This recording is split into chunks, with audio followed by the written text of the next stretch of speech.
Bonsoir. Comme convenu, tous les mardis soirs, nous nous retrouvons pour le live hebdomadaire qui a pour objectif premier de décrypter cette parole de vérité qui est celle de la Bible, qui est celle de l'Évangile. La semaine dernière, nous avions abordé un côté historique, un côté donc sur l'archéologie qui prouvait la véracité des Écritures saintes. Voilà, ce soir, on va continuer encore un petit peu. En attendant que certaines autres personnes nous rejoignent, je vais commencer une lecture. Je vais continuer à lire ce que j'avais commencé à lire dans cette Bible Louis II, pour ceux qui la connaissent, qui est extrêmement bien faite. Voilà, je vais commencer. Comment la Bible nous est-elle parvenue? La transmission des textes. L'invention de l'imprimerie remonte à Gutenberg au milieu du XVe siècle. Celle de la photocopie et du scanner est encore plus récente. Il a donc fallu copier et recopier à la main, d'où le terme manuscrit, tous les textes. Les moines ont succédé aux scribes juifs pour transmettre la Bible à travers les générations et les siècles jusqu'à nous. Alors je vais m'excuser, il faut que je fasse un petit réglage. Tac, tac, tac. Les aléas du direct. Les aléas du direct. Tac, tac, tac. J'en ai pas pour longtemps. Je regarde ça. Tac. J'en ai pas pour longtemps. Je sais pas pourquoi il me fait ça, lui. Tac. Rotation. Hop.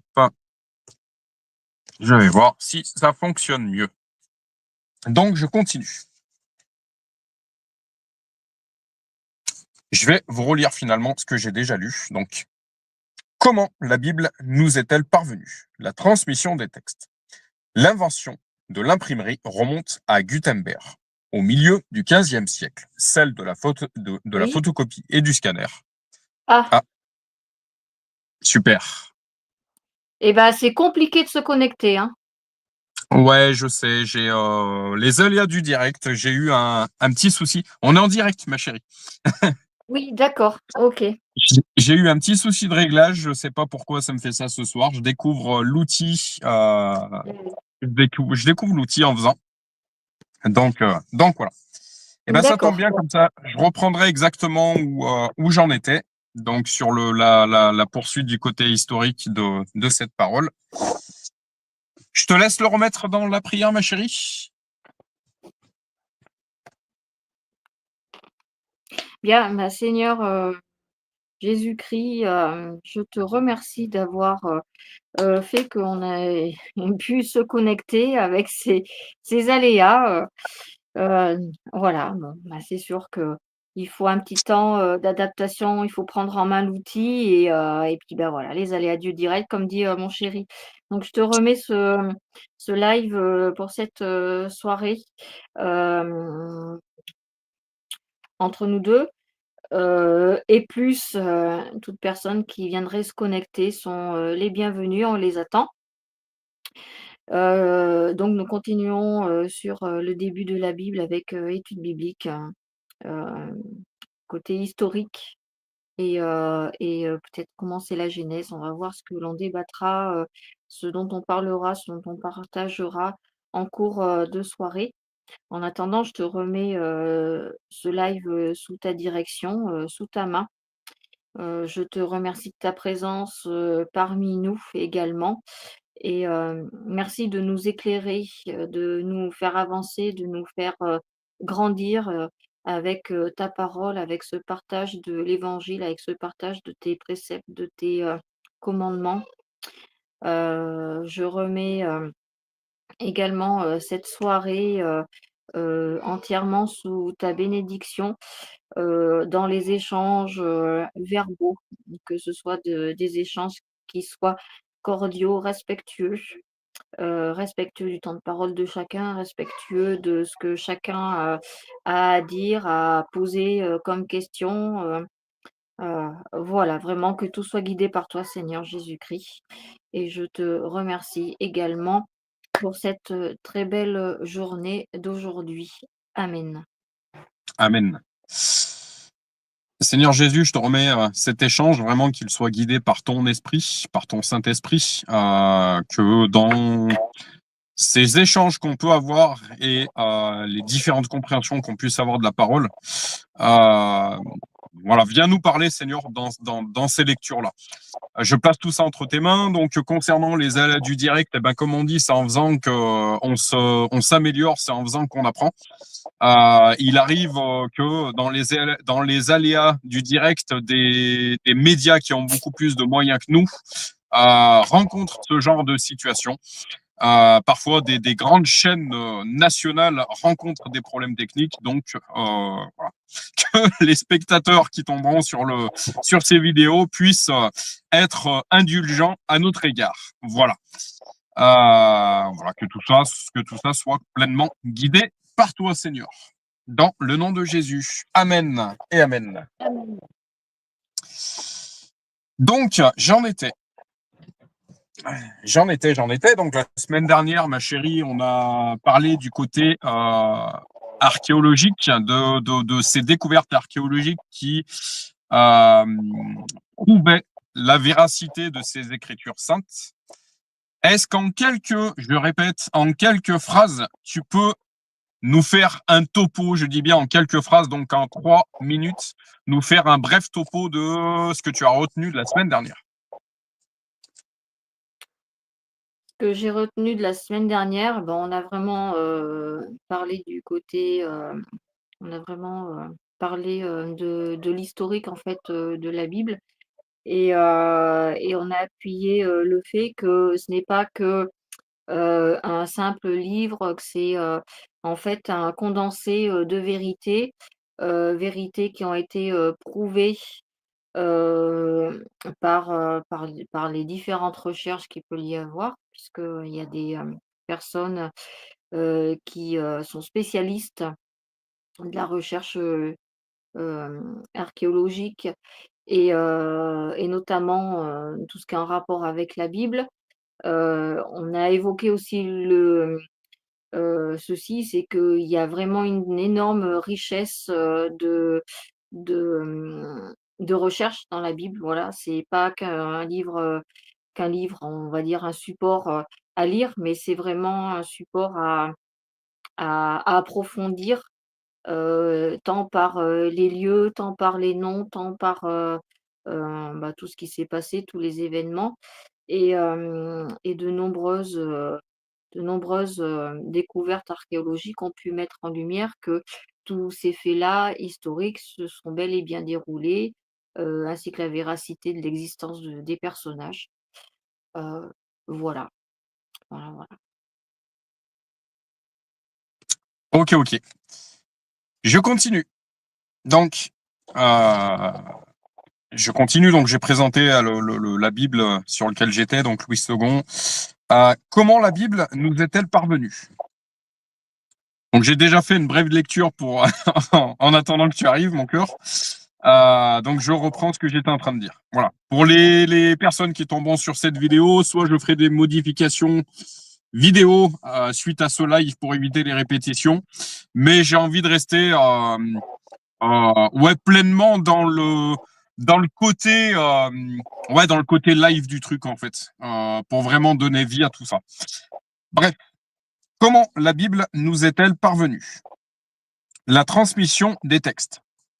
L'invention de l'imprimerie remonte à Gutenberg au milieu du XVe siècle. Celle de la photocopie et du scanner est encore plus récente. Il a donc fallu copier et recopier à la main, d'où le terme manuscrit, tous les textes. Les moines ont succédé aux scribes juifs pour transmettre la Bible à travers les générations et les siècles jusqu'à nous. Sur ce premier paragraphe, est-ce que tu as quelque chose donc concernant l'invention de l'écriture, euh, toi qui as un côté historique beaucoup plus développé que le mien, est-ce que tu aurais certaines choses que tu aimerais apporter? Bah, l'écriture, date de beaucoup plus, vieux que Gutenberg, hein. Heu Ça a commencé finalement par les dessins, d'art préhistorique, on va dire, c'était les prémices. Alors, Tous, je te tous les fais peuples. une brève, je te fais une brève parenthèse en quelques mots, bien entendu, et il faut que ce soit complètement en rapport avec la Bible. C'est-à-dire que alors peut-être que tu voulais reprendre, faire un bref historique sur l'écriture, mais il faut vraiment que ce soit en rapport avec la Bible. Voilà. Ouais, en rapport avec la Bible. Tous les peuples avaient un système d'écriture, les peuples anciens, et c'est vrai que la Bible a été le premier livre qui a été, grâce notamment à l'imprimerie, après par la suite, bien sûr avec les moyens un peu plus modernes, ça a été le premier livre qui a été écrit, heu, enfin, qui a été publié, en grand nombre, voilà, je cherchais le mot, en grand nombre, et diffusé en grand nombre, partout, dans le monde. Voilà, donc c'est également le livre qui est le plus vendu et le plus lu. Hem, alors à l'époque, des prophètes, des apôtres, quand elle a été, on va dire, quand il y a eu les prémices de l'écriture de la Bible, c'était les scribes qui retransmettaient, les paroles. Faut savoir qu'à cette époque-là, tout le monde ne savait pas lire non plus et tout le monde ne savait pas écrire, donc les scribes avaient un niveau intellectuel, très haut, et avaient hem, une certaine prestance, une certaine reconnaissance, dans la société, de l'époque. Tout le monde ne pouvait pas être scribe, tout le monde ne savait pas écrire, voilà, c'était vraiment un un métier, bien particulier, avec une formation, très particulière, sur plusieurs années. Heu, après quoi dire d'autre? Oui, après donc ce sont, merci Gutenberg qui a inventé l'imprimerie, et le premier livre qu'il a imprimé à de nombreux exemplaires, et bah, c'est la Bible. Voilà, c'est la Bible. Tout le monde ne savait pas lire non plus à l'époque de Gutenberg. La Bible était énormément, retransmise, de façon orale, avant que la lecture et l'école finalement, soient, accessibles à un public beaucoup plus large. Mais ouais, c'est le premier livre qui a été, imprimé par Gutenberg. Ok, merci. Quelques témoins connus du texte. Nous disposons de milliers de manuscrits complets ou fragmentaires sur papyrus ou parchemin du texte biblique. Voici quelques-uns des plus connus. Le Codex de Léningrad. Avec le Codex d'Alep, c'est le seul représentant complet du texte massorétique. Donc massorétique qui veut dire Ancien Testament en hébreu. Tous deux datent du Xe siècle de notre ère. Les manuscrits de la mer Morte, découvertes en 1947 dans une grotte par un bédouin. Ils remontent à la période située entre le IIIe siècle avant Jésus-Christ et le 1er siècle de notre ère et confirment la fiabilité du texte massorétique. Le Codex Sinaiticus et le Codex Vaticanus. Découvert au XIXe siècle, il date du IVe siècle de notre ère et porte le texte de l'Ancien Testament dans la version grecque des Septante, ainsi que le Nouveau Testament. Encore une fois, ma chérie, en quelques mots, est-ce que tu voudrais dire quelque chose par rapport à ce que tu as entendu? Alors il y a des significations, tu as donné la définition, enfin du moins parce que la traduction, je ne connaissais pas, donc voilà, appris des choses encore. Heu, après, je relèverai, la découverte des manuscrits de la mer Morte, qui finalement est assez récente dans l'histoire, puisque ça date des années, 40, donc du XXe siècle, donc c'est très, très proche de nous. La date, Une tra la date très précise, 1940, 1947. 47, voilà. Donc c'est très, très proche de nous, par rapport en fait hem, par rapport aux premiers écrits, qui ont composé la Bible. Là, tu me disais du 3e, 4e siècle, les codex qui ont été trouvés, les plus anciens. Alors, je reprends ça. Tac, tac, tac. Que je répète. Donc, le Codex d'Alep, représentant complet du texte massorétique, donc Ancien Testament en hébreu, 10e siècle. Oui. 10e siècle. Tac, tac, tac. Et le Vaticanus, 3e ou 4e siècle. Le Codex, Vaticanus, le Codex Sinaiticus et le Codex Vaticanus, découverts au 19e siècle, ils datent du 4e siècle de notre ère et portent le texte de l'Ancien Testament dans la version grecque des Septante ainsi que le Nouveau Testament. d'accord.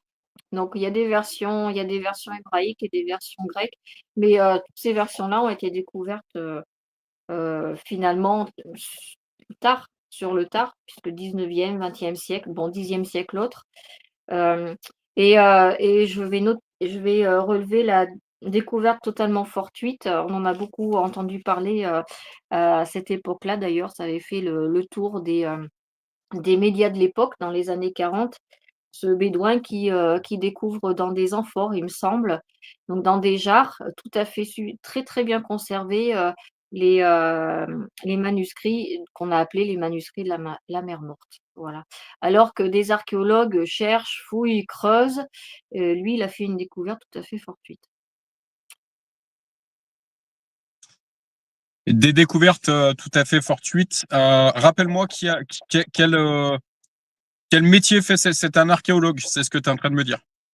Non, non, c'était un bédouin, Ok, donc ok.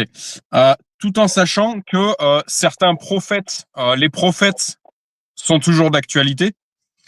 Certaines personnes sont guidées notamment dans toutes ces trouvailles. Il y a une information qui circule actuellement, comme quoi certaines personnes auraient trouvé l'Arche de l'Alliance oui. en 2025. Hein. Oui. Une actualité que j'ai écoutée ce matin en descendant, en partant au travail. L'Arche de l'Alliance aurait ou serait en cours d'être découverte. Voilà. Alors pareil, méfiance parce que nombre de fois, cela a été, avancé et en fait, il n'en était rien. Maintenant, il est vrai que, il y a de plus en plus de moyens modernes, notamment par les scanners, par les satellites, tous ces moyens que, l'archéologie ne disposait pas il y a, plusieurs décennies et ça permet aujourd'hui vraiment de retrouver, de creuser sans creuser finalement, de retrouver des vestiges, de retrouver des restes, dans des lieux donnés et on connaît encore de mieux en mieux la géographie.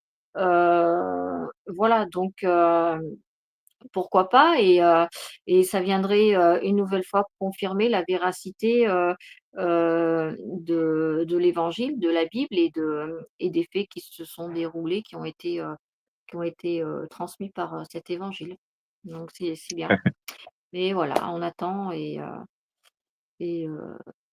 attendons de voir ce que ça donne.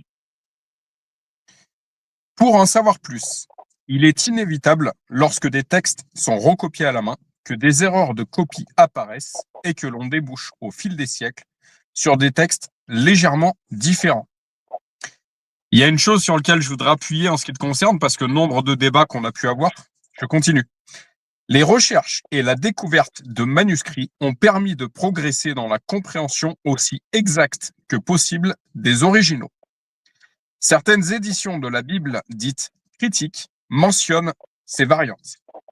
Et la phrase sur laquelle je voudrais insister, écoute-la bien, il est intéressant de constater que ces différences ne changent rien au message de la Bible. Je répète cette phrase. Il est intéressant de constater que ces différences ne changent rien au message de la Bible. J'appuie là-dessus parce que nombre de débats qu'on a pu avoir tous les deux qui parfois nous ont divisés justement, Voilà. En fait, on se rend compte que les différentes traductions ne changent absolument rien euh, au sens original que tous ces prophètes ont voulu apporter.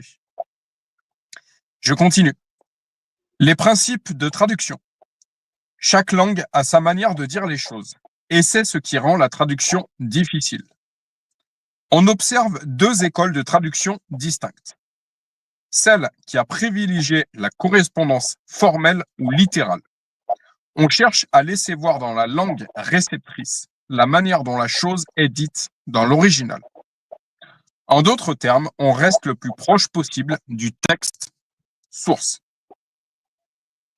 La deuxième école, celle qui a opté pour l'équivalence dynamique ou fonctionnelle. On cherche à rendre le sens original en s'affranchissant des correspondances formelles et en essayant de produire les mêmes impressions et réactions que le texte original auprès du lecteur. En d'autres termes, on dissocie le contenu de la forme de la langue d'origine et on le transpose dans la forme de la langue cible. C'est pourquoi vous trouverez plusieurs traductions de la Bible en français qui ont chacune leur raison d'être. C'est intéressant, le fait de lire différentes versions de la Bible. Je répète cette phrase. C'est pourquoi vous trouverez plusieurs traductions de la Bible en français qui ont chacune leur raison d'être. La traduction Second 21 a voulu relever le défi de rester proche du texte source, traduction littérale, en utilisant un vocabulaire compréhensible par tous aujourd'hui. D'où cette formule pour décrire cette traduction, l'original avec les mots d'aujourd'hui. Est-ce que tu as quelque chose à apporter concernant ce chapitre? Bah, quelle que soit la traduction, c'est clair que le message de toute façon, il ne change pas. Après, il est, mais même toute personne qui étudie, les langues d'aujourd'hui, hein, transposer un vocabulaire, d'une langue dans une autre langue, c'est vraiment pas évident parce qu'il y a des, com des, on va dire, il y a des traductions qui vont pas aller vraiment, qui vont pas s'aligner à 100 de ce que veut dire tel mot dans telle autre langue. Voilà. Il y a des Les mots, ils vont correspondre, les traductions vont correspondre, certes, mais il y a des fois, il y a un petit, comment je vais dire? Il y a un petit truc derrière en plus que le mot voudrait dire, mais qu'on n'arrive pas à le traduire dans notre langue d'aujourd'hui. Voilà, hem, c'est pour ça que des fois, il y a des compréhensions qui peuvent être un petit peu compliquées ou qu'on n'a peut-être pas tout à fait la même compréhension, d'une personne à l'autre. Heu et c'est d'ailleurs le souci de la langue française, c'est que, il des fois, on trouve, beaucoup de mots, qui veulent dire finalement pas forcément la même chose ou qui vont vouloir dire la même chose, mais avec des nuances. Voilà, et donc c'est très compliqué de traduire, encore plus des textes anciens parce qu'il y a du vocabulaire qu'à l'époque on utilisait, qu'aujourd'hui on n'utilise plus. Il y a une compréhension aussi, il y a une culture qui est plus là aussi. Il y a une compréhension qu'on n'a peut-être pas. Il faut quand même, quand on lit, je pense quand on lit la Bible, il faut aussi arriver à se transposer à l'époque et c'est pas évident de se transposer à l'époque quand on n'a pas forcément de pas de qualification, mais quand on n'est pas vraiment renseigné, quand on n'a pas de formation, quand on ne sait pas, voilà, quand on ne connaît pas vraiment la culture de l'époque, comment les gens réfléchissaient, comment les gens parlaient, comment ils vivaient, mine de rien, il y a tout un contexte qu'on n'a pas. Voilà, et donc ces traductions, n'importe quelle traduction d'ailleurs, heu, élude des fois un petit peu le contexte, de cette époque et transposer. Alors c'est très bien, hein, d'avoir des traductions, avec un vocabulaire, comme second, avec un vocabulaire qui est accessible à tout le monde. Le problème, c'est d'avoir un vocabulaire accessible à tout le monde. Est-ce qu'on rentre bien dans dans la profondeur de ce que voulait dire tel ou tel mot ou tel verset? Voilà. Est-ce qu'il n'y a pas une petite nuance qui disparaît, qui n'est pas transposée, voilà. C'est pour ça qu'effectivement, il C'est est là, intéressant de c'est lire là et je te, plusieurs versions. Tout à fait. C'est là où je voudrais te faire une parenthèse parce que en fait, je te le dis là parce que sinon je vais oublier de te le dire. Par rapport à ce que tu m'as dit ici, je voudrais te dire déjà des premières choses. On m'a toujours dit, des plus anciens que moi, ce qu'on appelle les anciens dans l'Église, c'est-à-dire des gens qui sont confirmés, m'ont toujours dit, et j'ai toujours entendu, même dans des témoignages divers, lisez la parole comme si Dieu était en train de vous parler en fait. C'est là où je vais t'apporter mon apport spirituel. N'oublions pas que cette parole, ce fascicule de vie, cette parole de vérité parle de lois éternelles, donc qui sont toujours d'actualité. Euh, Tu me parlais de transposition entre l'époque actuelle, enfin l'époque, enfin les différentes époques. Mais entre ces différentes époques, il y a un côté sur lequel je suis d'accord avec toi. Euh, mais encore une fois, on parle de lois spirituelles qui sont éternelles. Encore une Mm. fois, ce verset biblique, je vais apporter un premier verset biblique, ce qui était hier et ce qui est aujourd'hui, ce qui est aujourd'hui et ce qui sera demain, rien de nouveau sous le soleil. Euh, Mm. on est la vie sur terre finalement est un cycle éternel. Genèse, Apocalypse, Genèse, Apocalypse, Genèse, Apocalypse. Voilà, c'est un éternel recommencement ici-bas. On construit. euh, La construction, parce que je ne vais pas mettre le pronom on, mais la construction, la destruction. La construction, la destruction. En gros, la construction, le déluge. La construction, le déluge, etc. Euh, Ce sont des lois qui sont éternelles. Il y a une phrase que j'aimerais trop lire. Euh, il y a une phrase que j'aimerais trop lire. Il est intéressant de constater que ces différences ne changent à rien au message originel de la Bible. Euh, la chose sur laquelle on a échangé et sur laquelle on tombe sur un commun accord tous les deux, c'est que par contre, il est extrêmement intéressant de travailler à côté de tout ça le côté étymologique des mots avec une traduction grecque et hébreu. Parce que la chose sur laquelle je suis d'accord avec toi, c'est que ça apporte une compréhension supplémentaire de ces écritures saintes. Ça, c'est clair. L'origine des mots. Oui, Voilà. oui, l'origine des mots, oui. Oui, ça c'est clair que ça permet de vraiment, j'ai cette image un petit peu de rentrer vraiment dans ce mot-là et puis de le saisir avec tout son sens. Parce qu'aujourd'hui, on a des traductions, on a des mots traduits, donc de l'hébreu au français qui vont peut-être pas, justement, heu, donner le sens à 100 de ce mot-là, voilà. C'est pour ça que c'est très compliqué de traduire, un texte, mais même aujourd'hui, hein, même de l'anglais au français ou de l'espagnol au français et vice versa. C'est que, finalement, est-ce qu'il faut traduire littéralement et quand on s'aperçoit qu'on traduit mot par mot, les phrases finalement elles ont pas de sens. C'est une juxtaposition de mots, mais qui finalement veut pas dire grand-chose. Ou est-ce qu'il faut pas traduire, il vaut pas mieux traduire de façon globale, c'est-à-dire garder l'idée de ce que ça veut dire avec des mots différents. Sauf en traduisant de façon globale, est-ce qu'on saisit bien tout le sens complet de ce qu'on voulait traduire?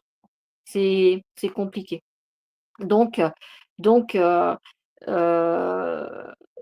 tout le monde ne peut pas étudier, l'hébreu, tout le monde ne peut pas étudier le grec, mais c'est clair que ceux qui connaissent l'hébreu et qui connaissent le grec et qui lisent les écritures saintes en hébreu ou en grec, ont encore une meilleure compréhension, je pense, du sens, voilà, de tout ça. La chose que j'aimerais rajouter à ce que tu es en train de dire ici, il n'y a pas besoin d'avoir un bac plus 10 en fait. Non. Et pour taper sur Internet, origine de tel mot en fait, en grec et en hébreu. Voilà, un bac moins 10, il est capable de le faire, tu m'excuseras. Et la chance qu'on a aujourd'hui, c'est que certaines personnes ont fait le travail avant nous et il y a de disponibles sur Internet des traducteurs grecs et hébreux. Si tu le savais pas, je t'apporte l'information. Ça peut être intéressant. il existe des traducteurs, il existe également des comparateurs bibliques. C'est-à-dire des outils, en fait, tu tapes ton mot, tu tapes ton passage biblique, en fait, et cet outil, en fait, va croiser les différentes traductions de la Bible et va également traduire les mots que tu chercheras en grec et en hébreu. Mais la chose que je voudrais également apporter là-dessus, et je pense que tu seras d'accord avec moi, parce qu'il me semble que tu as, je suppose que par tes études en histoire, tu as également étudié l'histoire des langues. Il n'y a pas, j'ai envie de te dire que tout ça est général en fait. Il n'y a pas que pour le côté biblique des choses, il y a pas que pour le côté chrétien des choses, mais dans un mot, en fait, tout mot contemporain, en fait, a une origine, en fait. On peut prendre par exemple des mots en médecine, des mots de pathologie, des mots en fait, on cherche la définition, en fait, on cherche la définition. Par exemple, moi qui fréquente et qui œuvre dans le milieu funéraire, le mot thanatopracteur, il a une origine en fait. Thanato. Euh, tu vas chercher en grec et en hébreu, tu vas avoir des compréhensions supplémentaires en fait. Quel que soit le mot, et même encore une fois, enfin dans le sens large en fait. Voilà ce que je voulais apporter là-dessus. Bien sûr, mais d'ailleurs, il y a beaucoup de langues, notamment les langues latines, qui ont du vocabulaire qui se ressemble parce que, en fait, la base, c'est le grec, c'est le latin et quand on étudie les langues, d'abord, il est intéressant d'étudier le grec et le latin pour, toute personne qui veut étudier les langues, parce que tu as une meilleure compréhension de la langue, des langues vivantes d'aujourd'hui. Ce sont des langues, on appelle ça des langues mortes parce que plus personne les parle, mais il n'empêche que finalement elles sont toujours un peu vivantes au travers des langages qu'on a, des dialectes ouais, des langues qu'on a qui sont contemporaines. Après, les langues, le vocabulaire, c'est pareil aussi. Il est vivant, il évolue, voilà. Mais il y a toujours des racines. D'ailleurs, en grammaire, il y a toute personne qui étudie, la grammaire, qui étudie les mots, bon, il y a l'étymologie et il y a la racine des mots. Bah, la racine des mots, c'est vraiment, voilà, si on veut faire un comparatif, c'est le père et c'est la mère de ce mot-là avant que ce mot devienne ce mot-là. Voilà, ça permet de les comprendre et le grec, thanato, bah, c'est grec, hein, de toute façon. Le grec a une très grosse, part dans je dirais dans la création, dans l'évolution de notre langue, d'aujourd'hui, hein, puisque tout vient du grec, tout vient du latin, tout vient voilà. On comprend même, on comprend, tu lis le latin, tu lis le grec ou tu l'entends, il y a des mots en français que tu comprends quand tu entends, ces mots en grec. Tu arrives à savoir à peu près ce qu'une personne veut dire. Après, il faut bien prêter l'oreille parce que bon, on n'est pas habitué à entendre ces langues-là, mais voilà, c'est la base. C'est la base de notre, langue, d'aujourd'hui, en tout cas. Ce qu'on doit rajouter sur tout ça pour le côté beaucoup plus chrétien, en fait, certaines communautés chrétiennes font encore les prières et les messes en latin et voilà, Oui, en oui. latin. Voilà, voilà. Je continue puisque ça va répondre à ce qu'on est en train de débattre ici. Et ce sera le dernier chapitre donc concernant le côté historique et ensuite on pourra débuter dans la parole. La fiabilité de la Bible. Peut-on se fier aux traductions de la Bible? À moins qu'il n'y ait une volonté délibérée de modifier ou interpréter le texte pour qu'il colle à des opinions précises. On parlait notamment de la manipulation de certaines sectes. Je répète, peut-on se fier aux traductions de la Bible, à moins qu'il n'y ait une volonté délibérée de modifier ou interpréter le texte pour qu'il colle à des opinions précises, mais ça peut être également à des objectifs précis, comme c'est le cas dans la traduction de certaines sectes, ils l'ont mis en parenthèse, les traductions actuelles sont effectuées par des équipes pluridisciplinaires, donc avec des personnes qui ont plusieurs disciplines. Je répète, les traductions actuelles sont effectuées par des équipes pluridisciplinaires, soucieuses de respecter le texte et désireuses de s'approcher au maximum de l'original. Il peut y avoir quelques divergences d'interprétation sur certains passages, mais cela ne modifie en rien le message général de la Bible. Je répète, mais cela ne modifie en rien le message général de la Bible. Pour en savoir plus, les manuscrits étaient à l'origine entièrement écrits en majuscules. Ainsi, on peut s'appuyer sur le fait que le mot commence ou non par une majuscule dans la traduction pour déterminer le sens d'un verset. Le découpage en chapitres et versets est tardif. Il facilite le repérage dans le texte, mais il n'a pas forcément respecté la pensée des auteurs originaux. Certaines versions intègrent des titres, généralement en italique ou en gras, dans le texte biblique. Ils peuvent être utiles pour la compréhension et aèrent le texte, mais ils ne sont pas dans les originaux. Voilà pour le côté historique. Est-ce que tu aurais certaines petites choses à rajouter concernant ce dernier chapitre?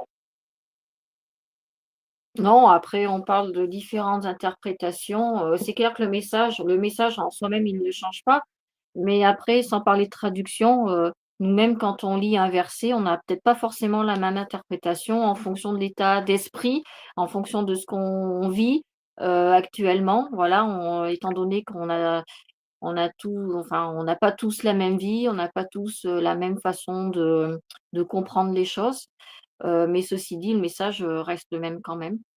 Voilà, non, ça je suis d'accord. Je suis tout à fait d'accord d'entendre, qu'une traduction, quelle qu'elle soit, ne change pas le message, bien sûr. Après, c'est juste du vocabulaire qui change, qui est plus ou moins accessible à certains et c'est très bien d'ailleurs d'avoir voulu, traduire la Bible de façon à ce qu'elle soit accessible à un maximum de personnes sans qu'il y ait vraiment des mots trop compliqués, à aller regarder. Parce que le problème, c'est que quand tu donnes un texte, mais même quel qu'il soit, hein, il y a pas que la Bible, si tu donnes quelque chose, à lire à une personne qui n'est pas forcément, formée et qui se retrouve devant,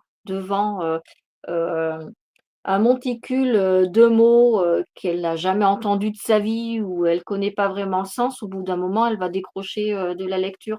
Donc pour que ce soit vraiment accessible à tout le monde, faut arriver à transposer l'écrit, dans un langage courant, voilà. Donc c'est très bien. Tout à fait. Après, c'est Encore une important de... fois Pardon. pardon, encore une fois, n'oublions pas que, hem, pour revenir à ce que tu lisais tout à l'heure, Gutenberg a certes inventé l'imprimerie, sauf que, le problème de cette époque, et ça a été, très tard, hein, puisque les gens ont appris à lire, tard finalement sur, l'échelle humaine, du moins le grand public a appris à lire tard. C'était vraiment une élite, hein, qui savait lire. Hem, heu et je sais plus ce que je voulais dire du coup. Hem, heu, ouais, c'est que quand Gutenberg a fait les impressions donc de la Bible et a voulu le diffuser à un large public, le problème c'est que le public n'était pas si large que ça, puisque peu de personnes ne savaient lire. Donc c'était vraiment les élites ou ceux qui étudiaient, voilà, qui pouvaient lire la Bible et hem et là où, d'ailleurs il y a eu beaucoup de mal de fait, c'est qu'on n'a peut-être pas forcément je dirais il y a eu une certaine volonté aussi de ne pas diffuser, la lecture auprès, d'une certaine catégorie, de la population. Parce que, le livre des livres, le livre, rend libre et permet d'avoir un savoir et des connaissances que, on préférait réserver à une autre catégorie de personnes. La plupart des gens jusqu'au 19e siècle, connaissaient la Bible. Pourquoi? C'est parce qu'ils allaient par exemple, je donne un exemple, hein, après je critique, je vais pas critiquer ou quoi que ce soit, mais ils écoutaient la Bible. Donc en fait, ils ne savaient pas si ce qu'ils écoutaient, c'était vrai ou si c'était faux. Ils se contentaient d'écouter, on écoute, bon, bah, la personne qui nous diffuse, la parole, c'est une personne qui a une certaine prestance, qui est cultivé, qui a une, voilà. Donc oui, on va croire à ce qu'il dit, sauf que les gens ne le lisaient pas, les gens ne la connaissaient pas réellement et en plus de ça, heu, un certain message ou certains versets étaient, diffusés, mais pas tous. Voilà. Donc le fait de l'avoir diffusé, à grande échelle et à côté de ça d'avoir, permis aux gens d'aller à l'école, d'apprendre la lecture, ça a vraiment boosté cette connaissance, de la Bible. Voilà. C'est en plus, voilà, c'est le fait de permettre aux gens, d'apprendre à lire, finalement qui a permis de diffuser la Bible à une plus grande échelle. Tout à fait. Jean 8, 32, vous connaîtrez la vérité vous affranchira. Qu'est-ce que la vérité? C'est cette parole de vérité, en fait. Et pour toute personne qui connaît ce passage biblique, les Égyptiens qui disaient mais nous allons charger le peuple de travaux, comme ça il n'aura pas le temps en fait d'aller plonger les yeux dans cette parole en fait. Et donc nous les maintenons en servitude. Mais tout ça est contemporain finalement.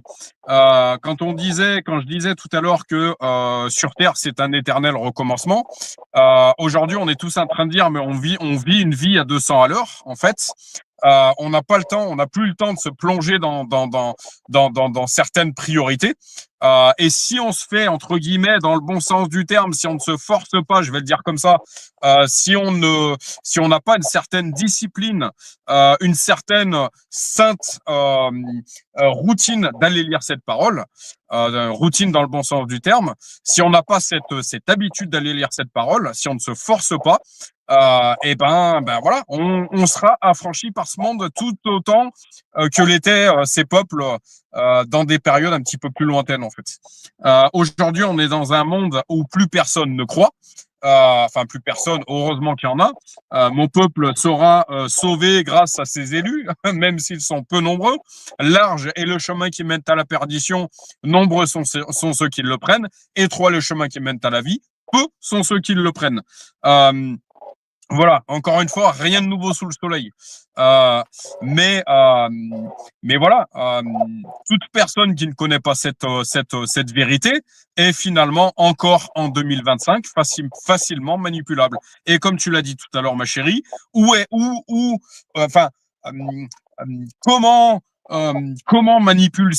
comment ces sectes parviennent à manipuler encore certaines personnes aujourd'hui parce qu'elles ne connaissent pas la parole, parce qu'elles ne lisent pas leurs paroles, parce que, encore une fois, quand on connaît cette parole, encore une fois, comme j'aime le dire, on ne peut plus nous la faire à l'envers, discerner tout esprit pour savoir ce qu'il vient de Dieu. C'est pas parce qu'une personne se prétend pasteur qu'elle l'est pour autant. Le titre ne fait pas la personne. Encore une fois, je suis d'accord avec ce que tu viens de dire et c'est encore valable en 2025. Tout à fait, tout à fait, tout à fait. Est-ce que tu voudrais réagir par rapport à ce que je viens de te dire ici? Bah, c'est qu'aujourd'hui, on a les moyens, mais de toute façon, il y a toujours une volonté de contrôle, hein, de contrôle de ce qu'on permet aux gens finalement. Avant les gens, bon, ils avaient peut-être pas forcément le temps non plus, mais ils avaient pas la connaissance, ils avaient pas les moyens. Voilà, donc il y avait pas cet accès libre finalement. Aujourd'hui, on a un accès, on va dire libre, puisque n'importe qui peut aller en acheter une ou la lire sur les réseaux, sur Kindle, sur ce que tu veux. Il y a tellement de supports aujourd'hui, sauf que on a les moyens de la lire, mais on ne nous laisse pas le temps. Voilà. Ça, c'est clair qu'il y a une volonté aussi de pas non plus, vouloir laisser, hem, cette liberté de croire et d'avoir une foi et d'avoir, je veux dire l'optimisme finalement qui émane de la Bible. Parce que la Bible est un écrit, tout à fait optimiste, hein, puisque bon,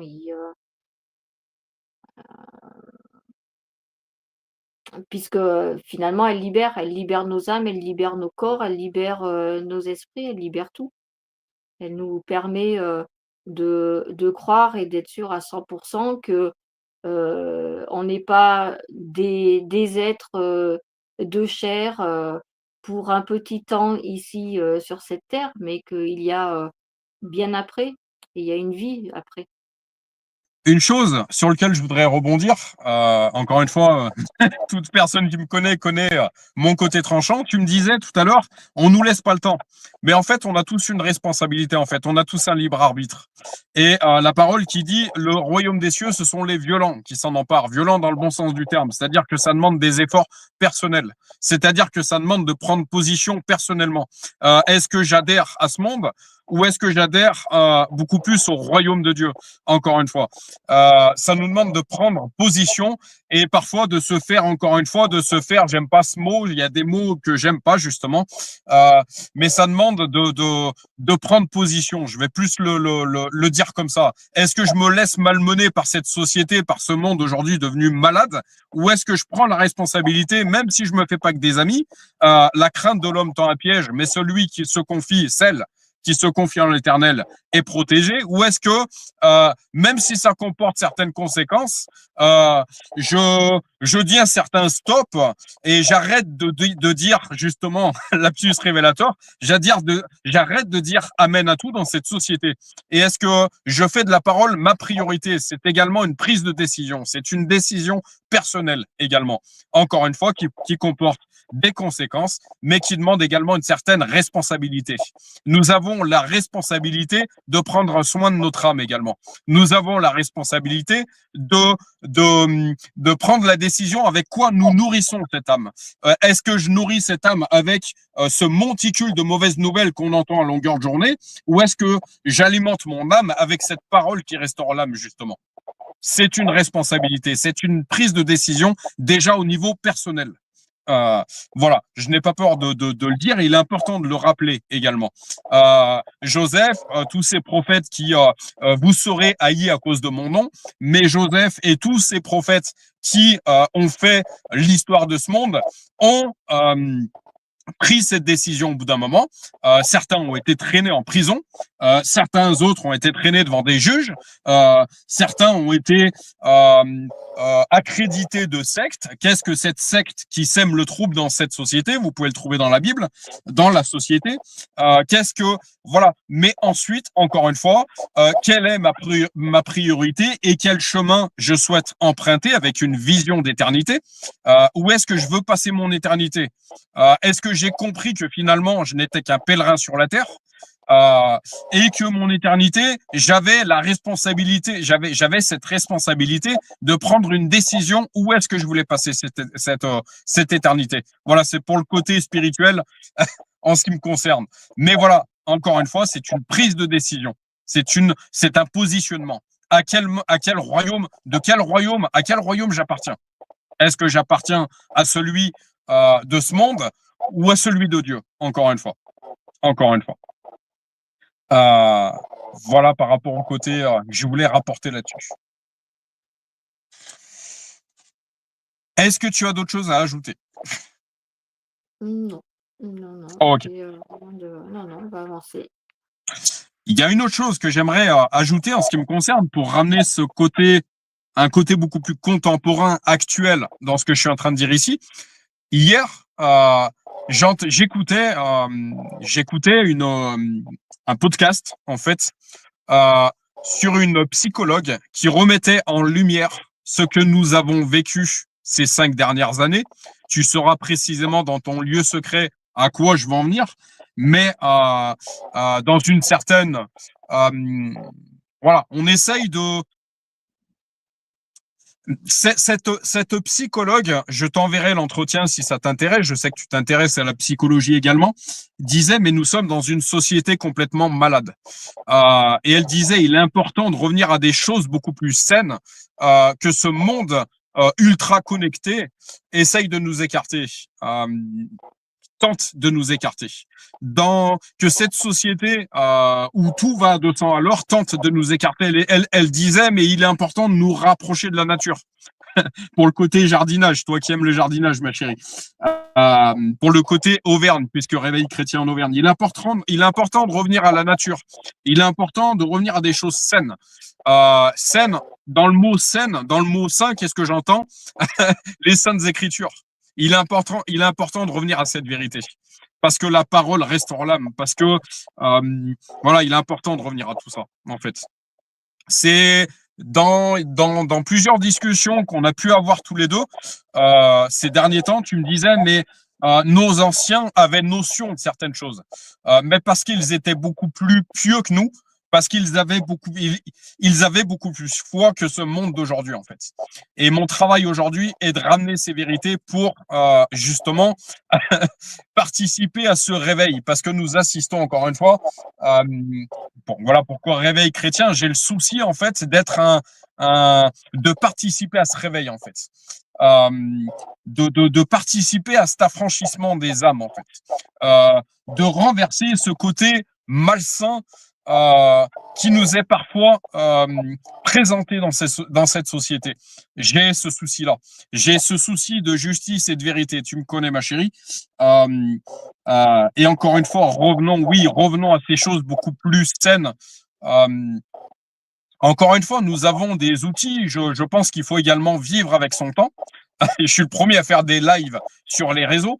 On nous présente des outils, cette société nous présente des outils, et ben à nous de les utiliser encore une fois dans le bon sens du terme et pour des choses qui sont réelles, vitales, notamment la propagation de cette parole de vérité.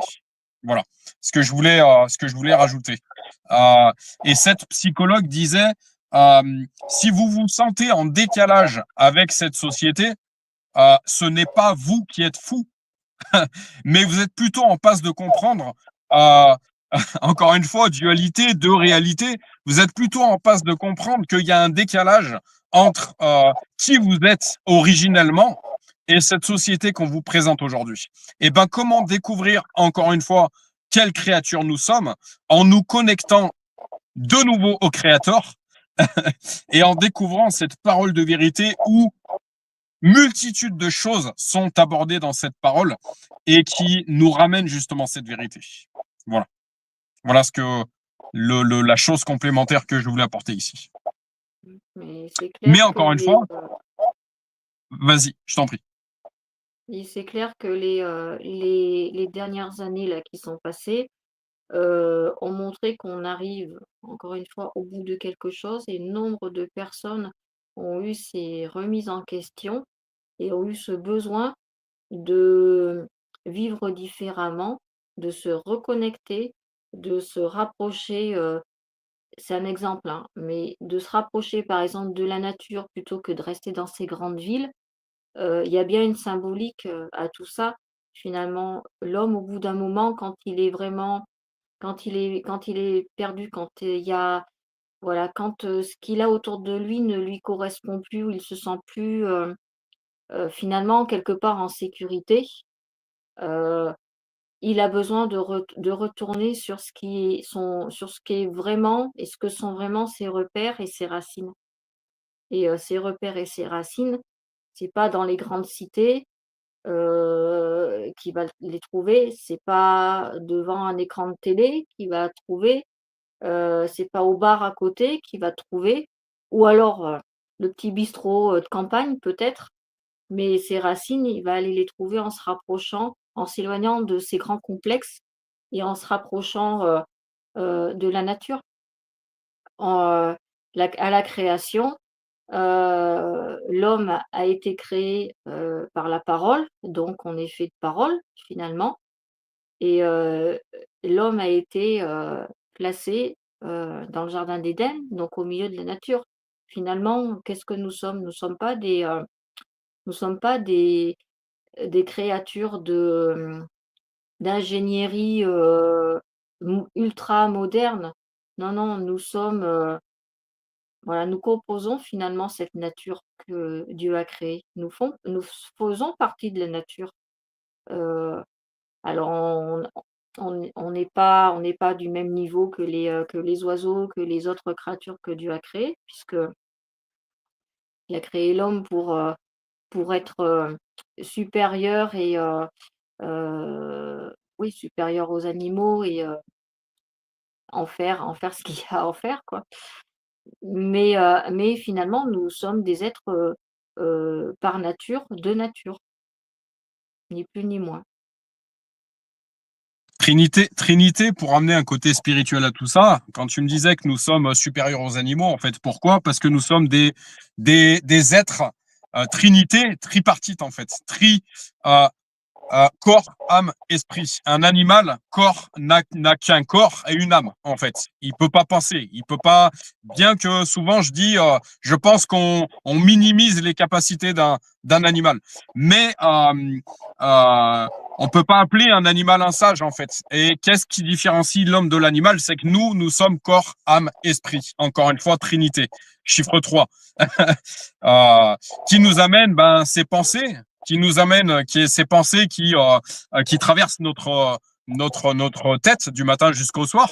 Alors encore une fois, là aussi, il y a un combat parce qu'il y a de bonnes pensées, il y a aussi de mauvaises pensées qui sont à surtout pas enraciner en nous et juste les laisser passer et puis qu'elles aient aucune importance. Toute personne qui ne connaît pas ce combat-là, je lui dirais, je te crois pas. Pourtant, tout le monde connaît ma foi aujourd'hui. Je te vois plus, ma chérie. Voilà. Oui, j'ai eu une coupure. Ok, je vois plus ton visage. Voilà. Voilà ce que je voulais rajouter à ça. Les aléas du direct, bon, c'est pas grave, tu vas revenir, ma chérie. Voilà. Non, je te vois pas. Tu es dans le noir. Tu es toujours dans le noir. Et j'ai la caméra en route. Ouais, je te vois pas du tout. Donc voilà. Et ben, j'ai la caméra en route pourtant. Ok. Ah, ça y est, t'es revenu. T'es revenu. Mais voilà. Du coup, ça m'a coupé un petit peu dans ce que j'étais en train de dire. C'est pas grave.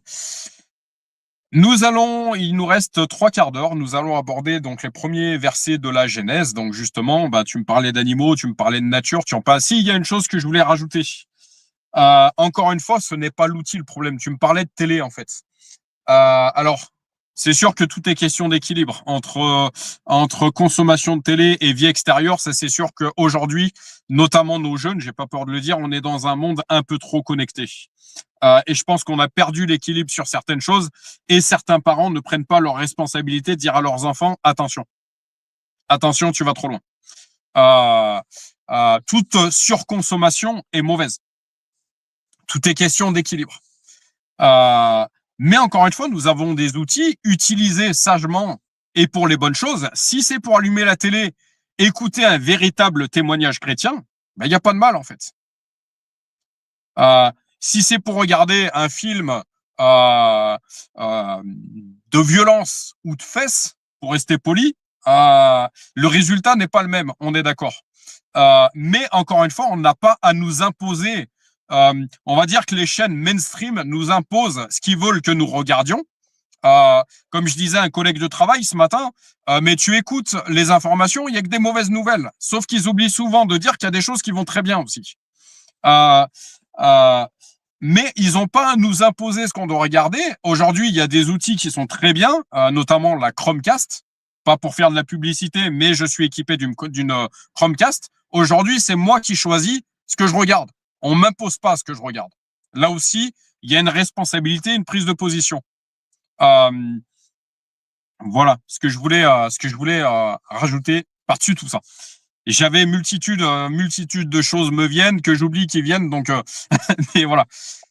On va prendre donc la première partie de la Genèse. Tu me parlais de la nature, tu me parlais des animaux, etc. Est-ce que tu es équipé d'une Bible, ma chérie? Ok, très bien, super. Je vais te lire donc la Bible Louis II fait également une aparté où elle présente un petit peu ce qu'est la Genèse. Donc la Genèse, le livre de la Genèse est le premier des 5 livres du Pentateuque, traditionnellement attribué à Moïse, comme l'indique son nom.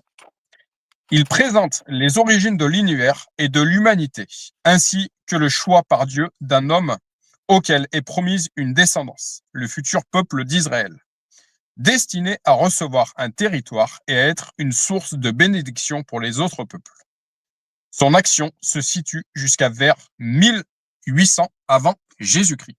Est-ce que ta Bible, ma chérie, je sais qu'elle est très bien faite, celle que tu m'as présentée, présente un petit peu ce qu'est la Genèse?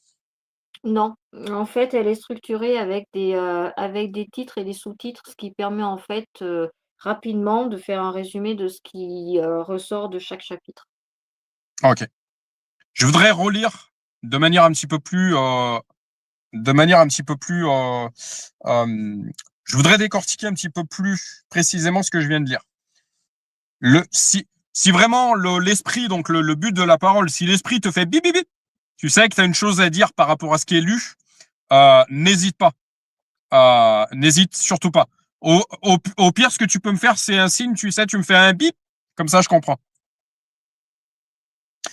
Le livre de la Genèse est le premier des 5 livres du Pentateuque, traditionnellement attribué à Moïse.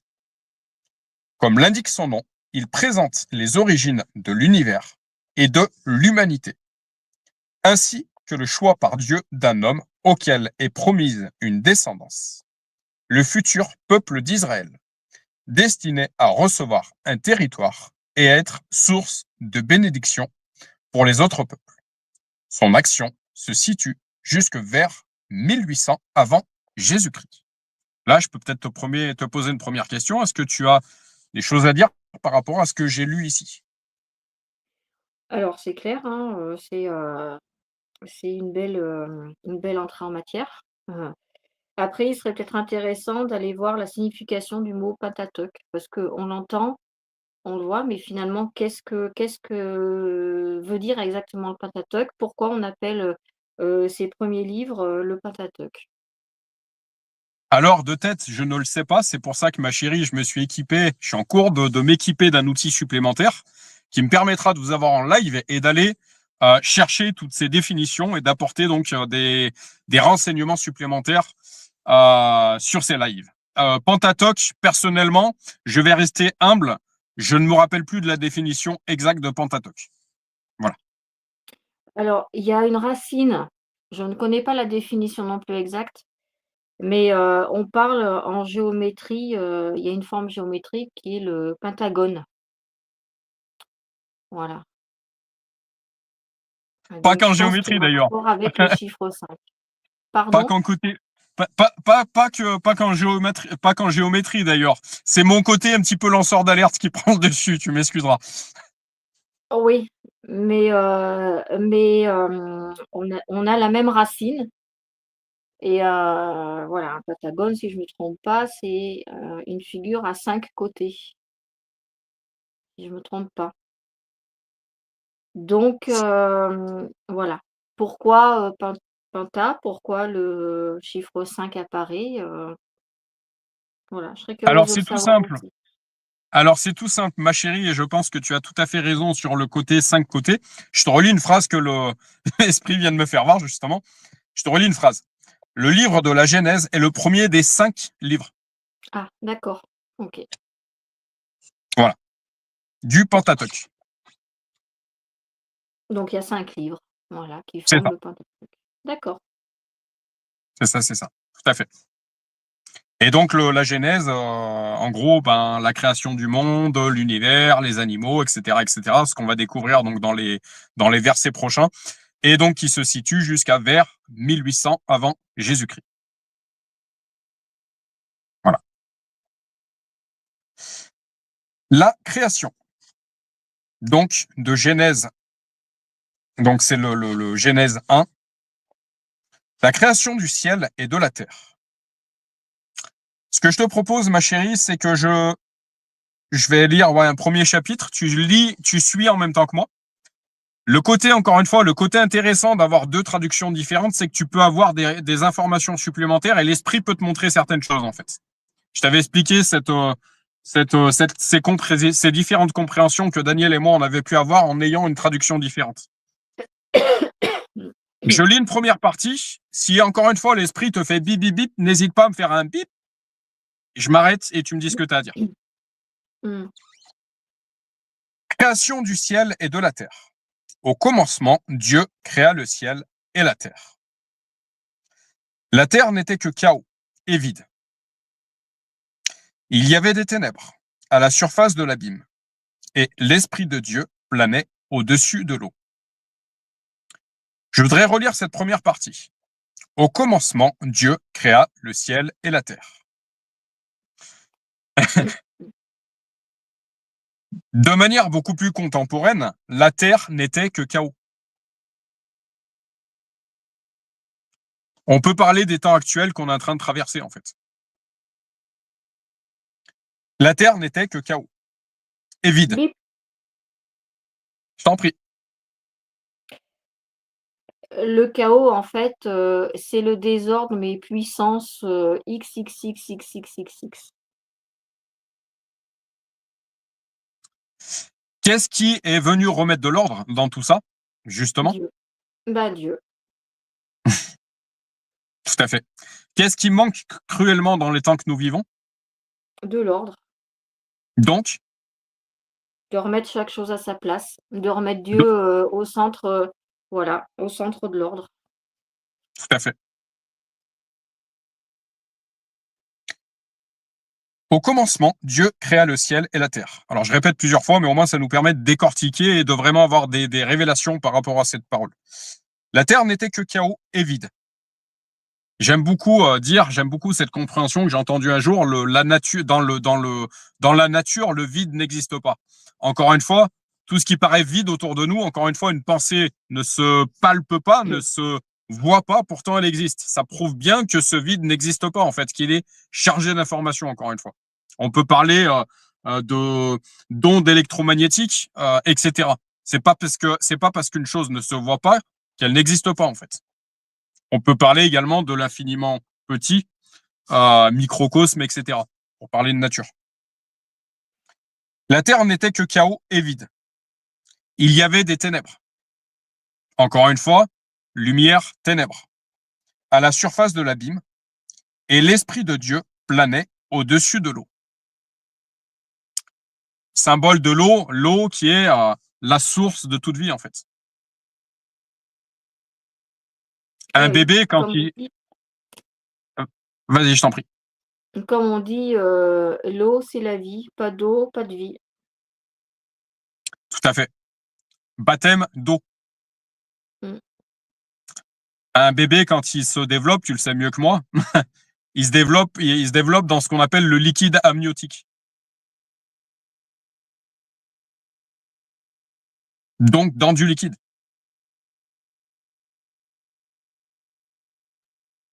La planète bleue, on l'appelle la planète bleue parce que, alors je sais plus, tu le sais peut-être mieux que moi, combien de pourcentage représente l'eau sur Terre? Je crois que c'est plus de 70, il me semble. Au même titre, que le corps humain, il me semble. Il me semble qu'il y a la correspondance entre la la, mmh, la part d'eau sur, la terre et la part d'eau dans le corps, humain. Encore une fois, nul hasard. Non. Et qu'est-ce que je vois dans 70%? Ce serait pas étonnant, chiffre 7. Mmh. Je te laisse lire le verset suivant. Dieu dit: «Que la lumière soit, et la lumière fut. Dieu vit que la lumière était bonne, et Dieu sépara la lumière des ténèbres.» Bip! Jour, nuit, blanc, noir, visible, invisible, charnel, spirituel, lumière, ténèbres. Continue, ma Dieu chérie. Dieu appela la lumière jour, et il appela les ténèbres nuit.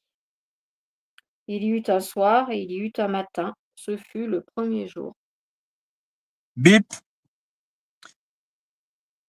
Quand on voit AM, PM, tu sais, les 12 heures, euh, 24 heures divisé par 2, 12, Jésus a eu 12 disciples. On parle de l'Europe des 12, etc.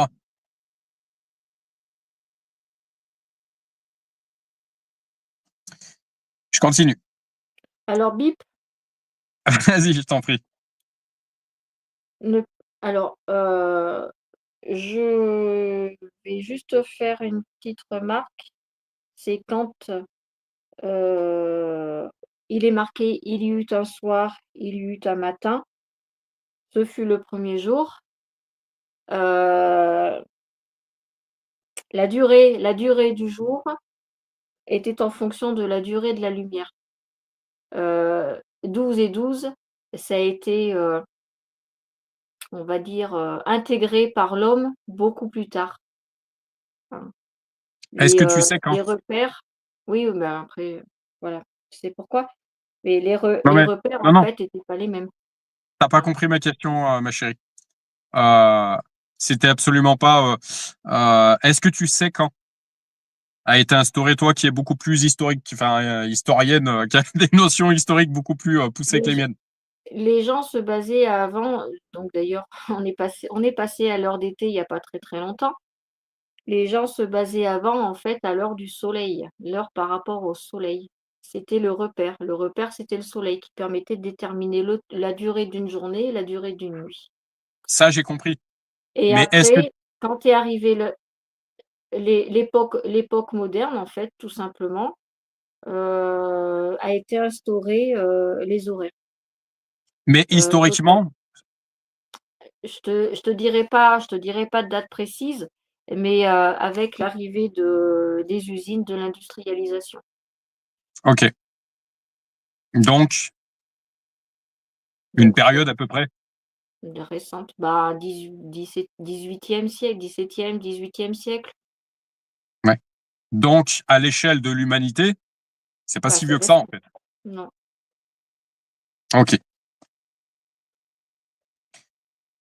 Dieu dit qu'il y ait une étendue entre les eaux pour les séparer les unes des autres. Je le relis, j'ai besoin de le relire. Dieu dit qu'il y ait une étendue entre les eaux pour les séparer les unes des autres. Dieu fit l'étendue et sépara ainsi l'eau qui est au-dessous de l'étendue de celle qui est au-dessus. J'ai besoin de le relire. Dieu fit l'étendue et sépara ainsi l'eau qui est au-dessous de l'étendue de celle qui est au-dessus. En fait, justement, l'eau, les nuages, euh, les nuages, qu'est-ce que c'est, ma chérie, que des nuages? C'est de la vapeur L'eau, d'eau? elle tombe de nulle part. Non. Euh, donc, quand il dit Dieu dit qu'il y a une étendue entre les eaux pour les séparer les unes des autres. Dieu fit l'étendue et sépara ainsi l'eau qui est au-dessous de l'étendue de celle qui est au-dessus. Cela se passa ainsi. En gros, euh, ouais, de l'eau, il y en a de partout en fait, et pas que dans la mer, pas que dans les rivières, pas que encore une fois, des nuages, c'est chargé d'eau. Et bip, on pourquoi les nuages sont chargés d'eau et pourquoi, dans les eaux il y a de l'eau? Bah, en fait, on se rend bien compte là, une fois de plus, qu'à la base, c'était un seul et même élément qui a été séparé par Dieu. Dieu a fait en haut les cieux et en bas les mers. Heu, les mers, nourrissent, les nuages d'eau, puisqu'en fait, l'eau qu'il y a dans les nuages, c'est la vapeur de l'eau enfin, c'est l'eau qui s'évapore et qui se transforme en nuage et après, l'eau dans les nuages tombe en pluie sur la terre, mais après ça retombe dans l'eau, ainsi de suite. Donc c'est un cycle, voilà.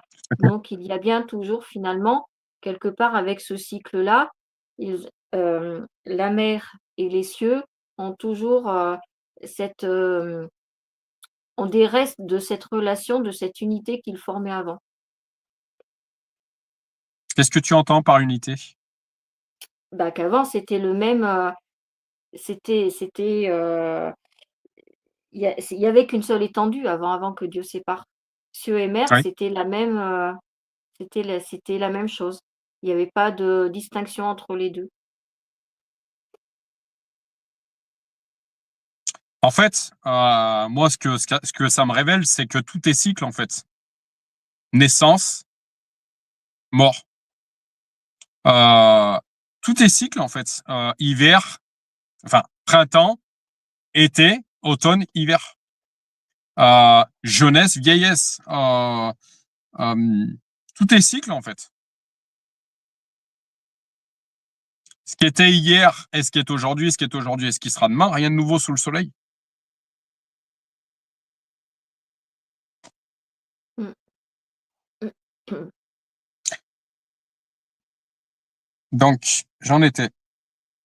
Dieu dit qu'il y ait une étendue entre les eaux pour les séparer les unes des autres. Dieu fit l'étendue et sépara ainsi l'eau qui est au-dessus de l'étendue, de celle qui est au-dessous que celle qui est au-dessus. Cela se passa ainsi. Dieu appela l'étendue ciel. On parle d'une étendue d'eau. Il y eut un soir et il y eut un matin. Ce fut le deuxième jour. Je te laisse continuer.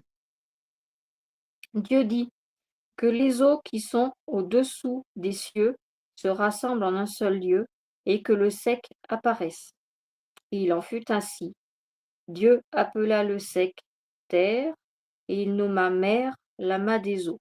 Et Dieu vit que cela était bien.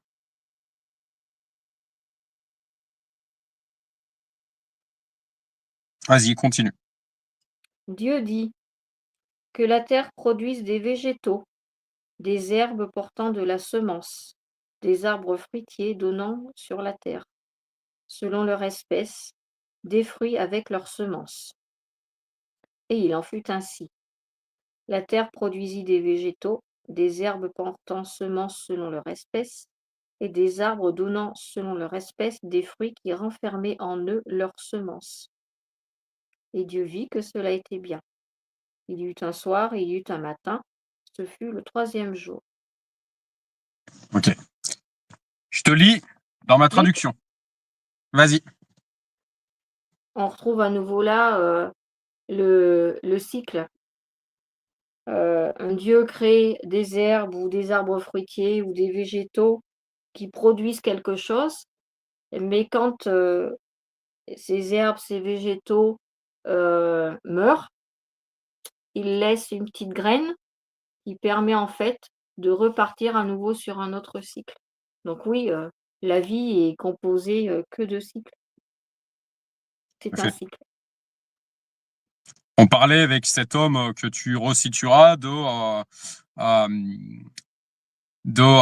ces fameuses terres en fait qui sont mises en jachère en fait, qui sont cultivées pendant 6 ans. La 7e année, tu la laisses en jachère pour qu'elle puisse se régénérer. On parle également que le repos est divin en fait. Dieu a travaillé 6 jours, il s'est reposé le 7e jour.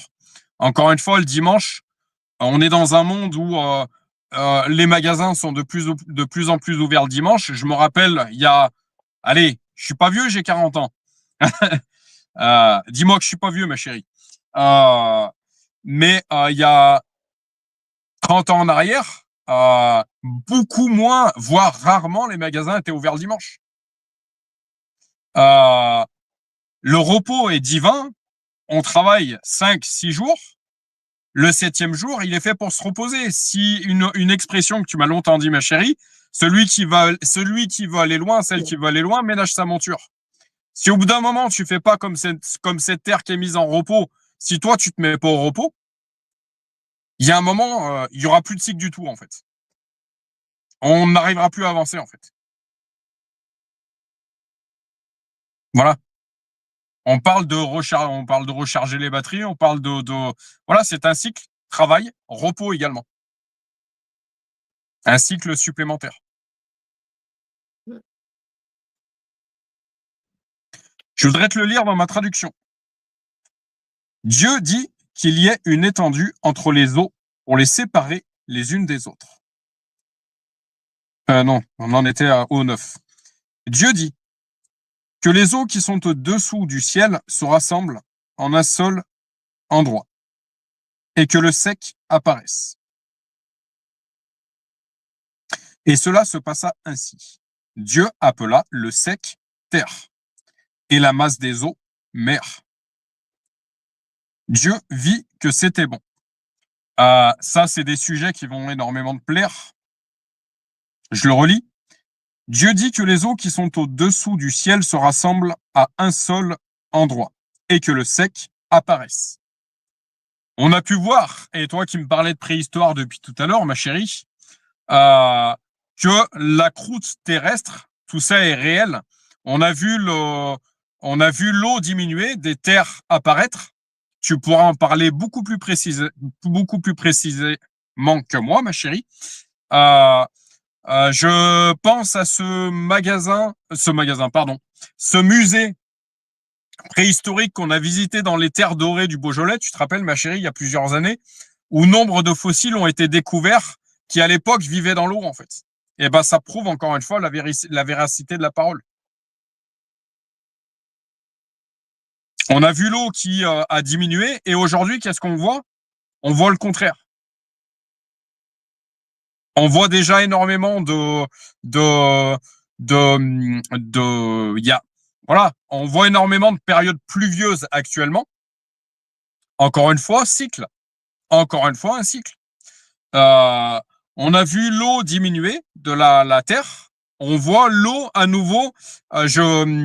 Tu sauras mieux en parler que moi, mais ils sont en train de se poser la question si l'Angleterre, euh, d'ici des décennies, ne va pas perdre en territoire.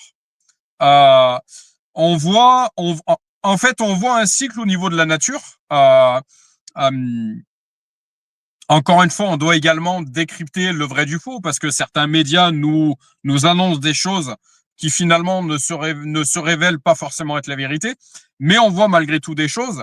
En ce qui me concerne, moi, ce que je peux témoigner au niveau de cette équipe de secouristes dont je fais partie, euh, on n'a jamais eu d'alerte en ce qui concerne les inondations. C'est clair, puisqu'on parlait d'eau. Est-ce que tu voudrais compléter ce que je dis ici? Bon, je pense qu'après là, faudrait vraiment étudier un petit peu plus, la géologie de la Terre et tous les phénomènes, qui se sont passés, des milliers d'années en arrière entre les périodes de glaciation et les périodes de, de radoucissement du climat. Après, aujourd'hui, ce qu'on vit, encore une fois, c'est un cycle, hein, ce sont des périodes qu'il y a déjà eu. Là, par contre, ce que je soulèverais, c'est que, ou oui, peut-être qu'un jour l'Angleterre sera sous l'eau, c'est peut-être même fort probable. À savoir que quand Dieu a créé, quand Dieu a créé, les mers et la terre, là, on ne nous parle pas des pôles sud, des pôles nord. On ne nous parle pas des glaces, on ne nous parle pas de tout ça. Donc il est fort à penser qu'en fait, il y avait qu'un seul type de terre et qu'un seul type de mer. Donc là, toute personne qui a fait, de l'histoire, de la préhistoire, on a appris à l'école, qu'à la base, sur terre, il y avait qu'un seul et même territoire, une seule terre qui s'appelait la Pangée. Et après, la Pangée, elle s'est déplacée, elle continue de se déplacer, d'où parce qu'en fait, ce sont les couches terrestres, hein, qui font qu'elles se déplacent.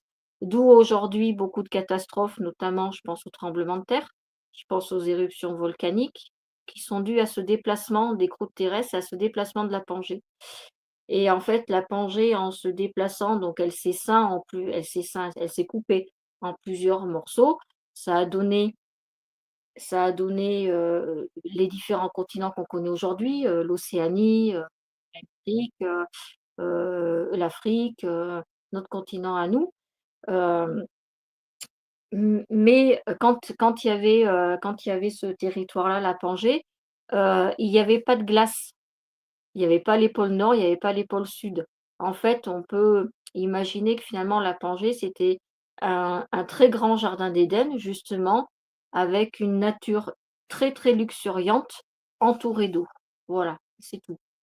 Ce qui s'est passé au fil des âges, c'est que, bah, il y a eu des périodes de refroidissement, il y a eu des périodes de réchauffement. Pourquoi?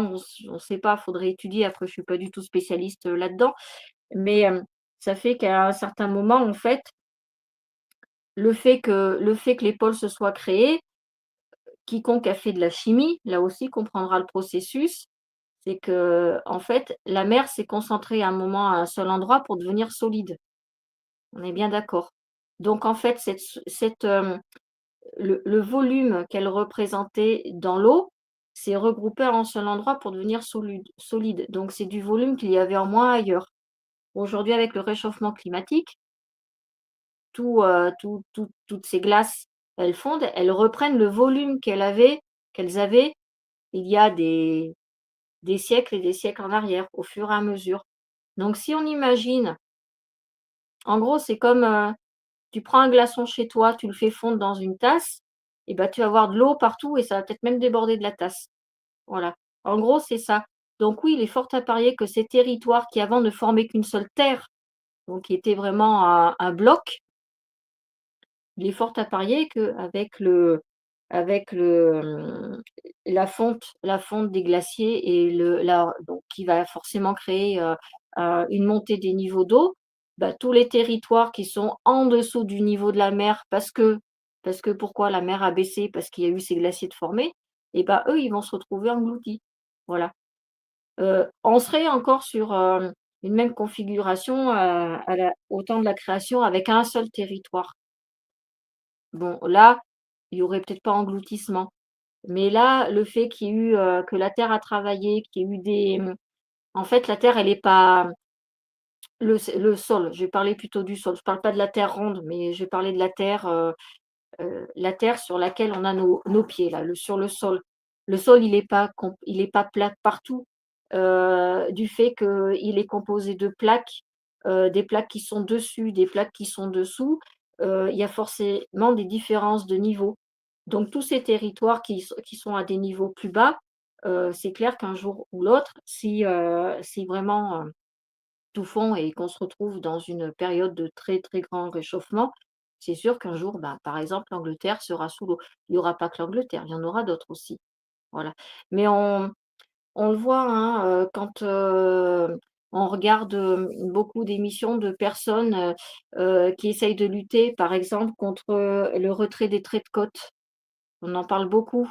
Hem, on voit qu'il y a une remontée des eaux. Donc oui, des territoires, risquent de disparaître, c'est, quasiment sûr.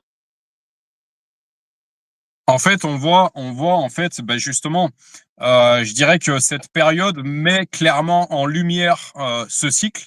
En fait, comme tu me dis, fonte des neiges, remontée des eaux, les pluies, qui ne s'arrêtent pas en fait, des quantités d'eau qui tombent du ciel. On voit clairement ce cycle en fait. On voit cette boucle en fait. On voit ça. La chose que je voulais rajouter, c'est que en fait, la croûte terrestre n'a jamais cessé de bouger. L'autre chose que je voudrais rajouter également, c'est que je pense que l'être humain, dans son orgueil, justement, l'humilité précède la gloire, l'orgueil précède la chute. L'être humain a oublié en fait que la Terre était un être humain. Pas un être humain, pardon. Un être vivant. Vivant. Un être vivant. Euh, Sauf que, voilà, encore une fois, l'orgueil productiviste, capitaliste de l'être humain qui a voulu surproduire, qui a voulu surconsommer, euh, qui se pensait justement au-dessus de toute chose, euh, euh, dans le mauvais sens du terme, parce qu'on peut, Dieu nous le dit, que tout esprit vous soit soumis, que les animaux vous soient soumis, etc. Euh, je dirais que on peut dominer, mais de manière saine.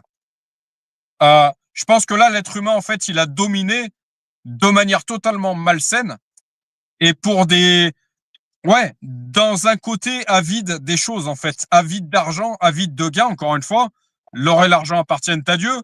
Enfin, voilà, nombre de versets bibliques qui parlent de ce côté malsain de l'argent, en fait.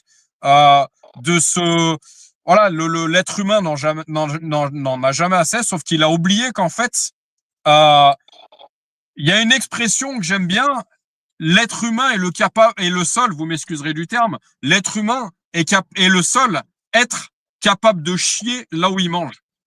Euh, euh, L'être humain a oublié, c'est un petit peu comme si cette image, en fait, qu'on voit des fois dans les dessins animés, tu es assis sur une branche et tu es en train de scier la branche sur laquelle tu es assis, en fait.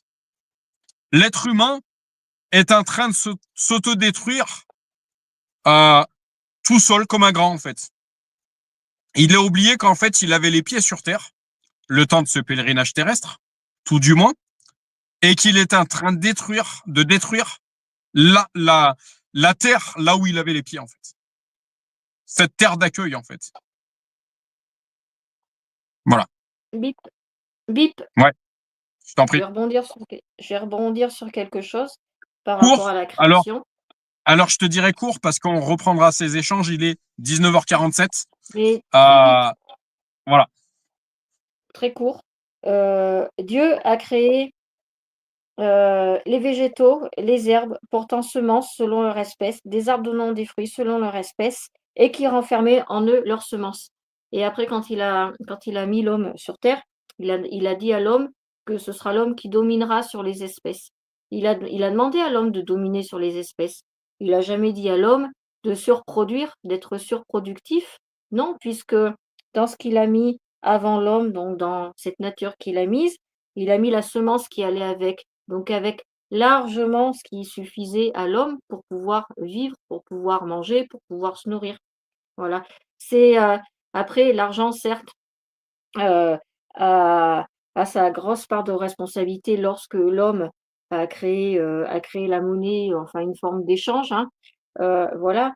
Mais je pense que ce qui a d'abord fait énormément de mal, c'est cette, volonté et ce désir de l'homme finalement de vouloir être, à l'image de Dieu, être, productif, voire être même surproductif et heu et être dans le contrôle de tout.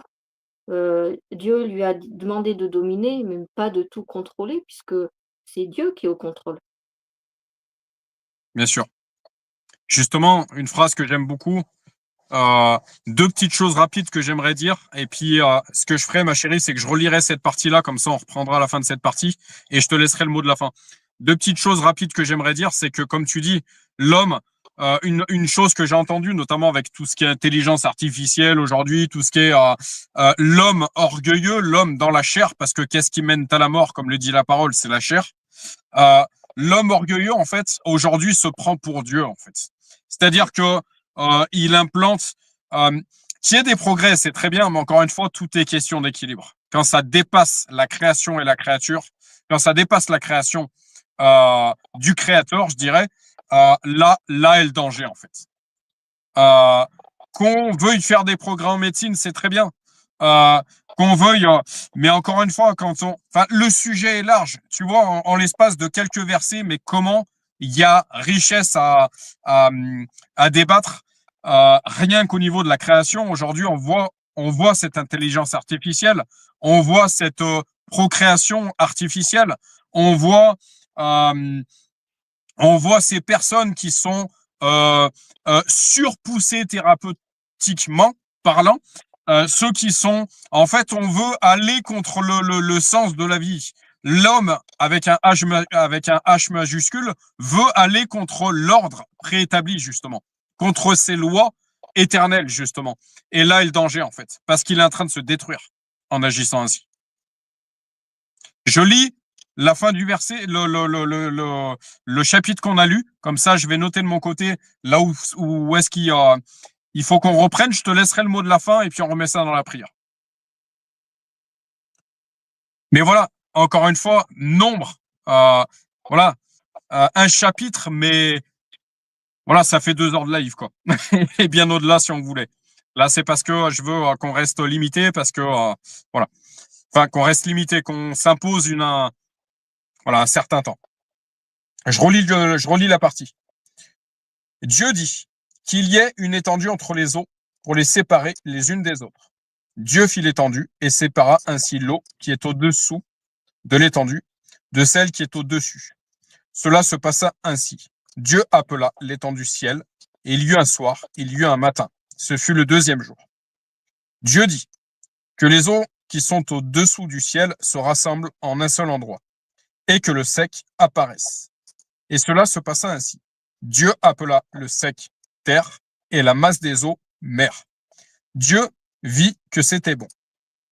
Puis Dieu dit que la terre produise de la verdure, de l'herbe à graines, des arbres fruitiers qui donnent du fruit selon leurs espèces et qui contiennent leurs semences sur la terre. Et cela se passa ainsi. Je te fais une brève parenthèse quand je lis le mot semence également. Euh, ces grands ensemenciers capitalistes qui ont détruit ce qu'on appelle les semences paysannes. S'il y avait de la diversité, c'est pas un hasard. Je continue. Les Et bips, cela se les passa. bips. Ouais, je finis le chapitre et je te laisse le mot de la fin, ma chère. Et cela se passa ainsi. La terre produisit de la verdure, de l'herbe à graines selon son espèce, et des arbres qui donnent du fruit et contiennent leurs semences selon leurs espèces. Dieu vit que c'était bon. Dieu vit que c'était bon. Encore une fois. Il a établi un ordre parce qu'il est bon. Il y a beaucoup de projets dans le cœur de l'homme, mais c'est le plan de Dieu qui s'accomplit. Et pour finir, il y eut un soir, il y eut un matin. Ce fut le troisième jour. Je te laisse le mot de la fin, ma chérie. Heu, ouais, et juste, par rapport aux semences, non seulement, les grands semenciers créent, produisent leurs semences, du clonage, il y a tout ce qu'on veut, mais le pire dans tout ça, c'est qu'en fait, bon nombre de semences, naturelles ont été interdites. Et aujourd'hui disparaissent. Il y a heureusement qu'il y a des personnes, des petits individus, un petit peu comme ces Gaulois dans Astérix, qui, qui résistent et qui ont réussi à garder des semences d'anciens plants, d'anciens fruits, d'anciens végétaux. Voilà, parce qu'aujourd'hui on les aurait plus et bon nombre ont disparu d'ailleurs. C'est bien dommage. Tout Voilà, à mais fait, interdit, interdit, hein. tout à D'accord. fait. On peut parler des plantes, mais puisque Réveil chrétien en Auvergne, la race ferrandaise de vaches qui a failli disparaître. Oui, voilà, après, voilà, on peut étendre, cela à d'autres, voilà. Et pour conclure, oui, ce que j'aurais dit, en fait, c'est un petit peu ce que tu as ce que tu as dit pour terminer, et c'est que, Dieu a établi un ordre dans tout ce chaos, dans tout ce grand, bazar, voilà. Il a remis de l'ordre, il a vu que l'ordre était bon et qu'il fallait de l'ordre, et ben, il faut pas oublier justement que dans nos vies, il faut mettre de l'ordre et qu'on devrait, tous revenir à cet ordre-là qui est un ordre finalement naturel. Heu, hem et puis oui, Dieu a eu un plan depuis le début parce qu'il a pas dit: «Oh bah, je pense pas qu'il a dit: «Oh bah tiens, c'est comme ça, bah tiens, je vais faire comme ça, bah». En gros, il s'est pas amusé, c'est que quelque part, il y avait bien une volonté de vouloir, arranger quelque chose qui ne correspondait pas du tout à lui. Voilà, et donc d'où la création de la terre et de l'humanité. Mais Je te fais, je te fais une brève parenthèse. Quand l'homme avec un H majuscule va contre le plan divin, c'est-à-dire cet ordre divin, il va à son autodestruction. Qu'est-ce qu'un cancer? C'est un désordre cellulaire. il retourne au chaos parce que, si l'ordre que Dieu a établi, n'est plus là, et donc s'en va, bah, au début, on voit bien que c'était le chaos et le vide. Voilà. Tout à fait. Ton mot de la fin, ma chérie, en Bah, quelques mots. c'était mon mot de la fin. Ok, ok. Alors, je te laisse le remettre dans la prière, ma chérie. Bien, bah, Seigneur, quand on lit ces 1 versets, ce début de la Bible, ce livre de la Genèse, on ne peut que saisir, comprendre, heu, la grandeur que tu es, la grandeur que tu as également. La Je ne sais même pas s'il y a un mot qui correspondrait en fait à ce que tu es, parce que tu es plus que grand, tu es plus que fort. Hem, mettre de l'ordre là où il y avait le chaos, où il y avait, rien, où c'était vide et arriver à créer, ce qu'on a aujourd'hui. Arriver à créer, le ciel, la terre, les plantes, les animaux, créer l'homme en partant de rien, en partant simplement de ta parole. On ne peut qu'imaginer, la puissance, X milliards de fois qu'est cette parole.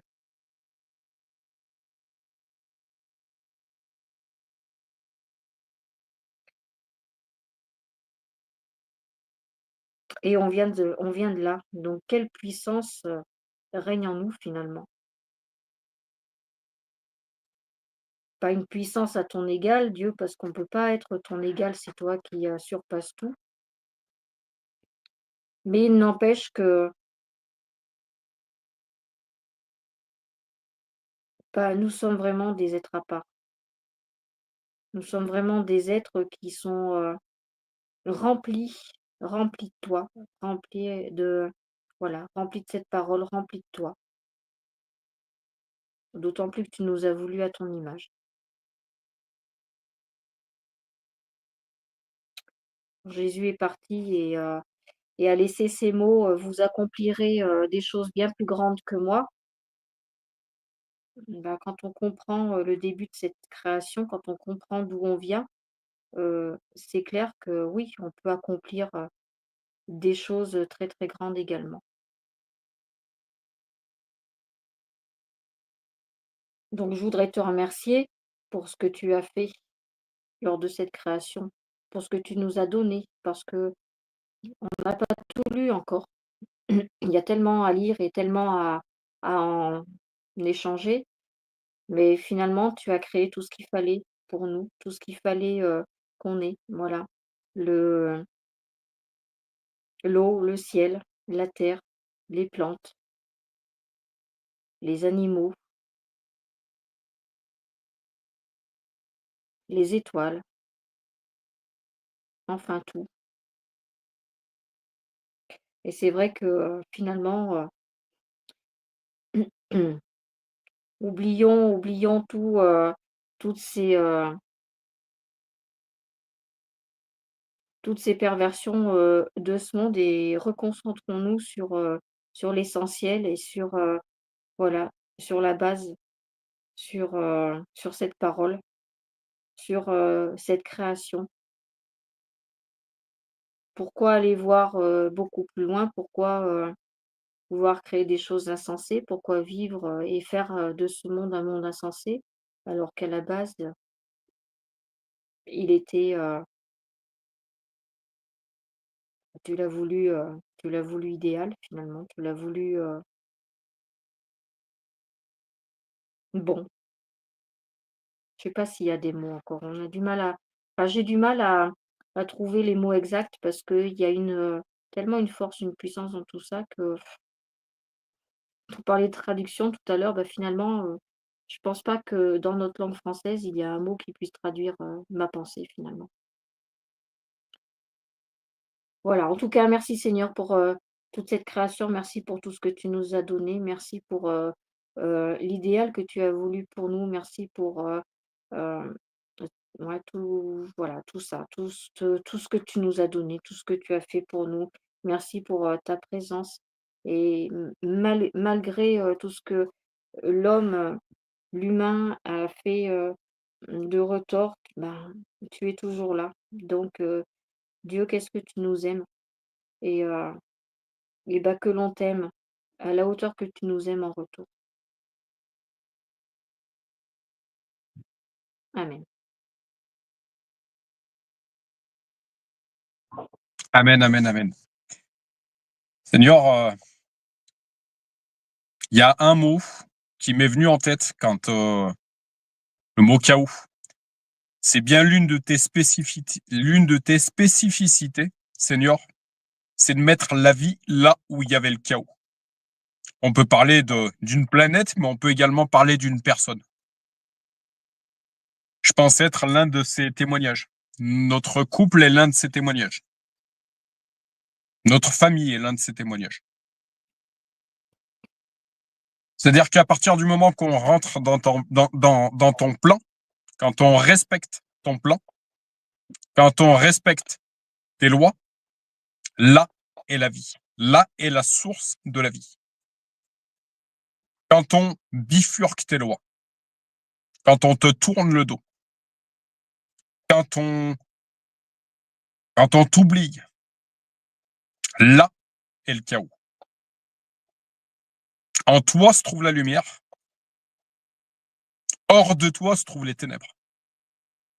Et comme je le disais tout à l'heure, nous avons tous une décision personnelle, je dis bien personnelle, à avoir. On a un positionnement personnel à effectuer. Ça me rappelle ce verset, que savez-vous, mari, si vous allez sauver votre femme? Ou que savez-vous, femme, si vous allez sauver votre mari? Nous sommes tous des âmes à part entière. Et notre salut est une histoire avant tout personnelle. Où est-ce que nous allons passer notre éternité est une décision et sont des efforts personnels. Parce que oui, nous avons des décisions à avoir, des efforts à avoir.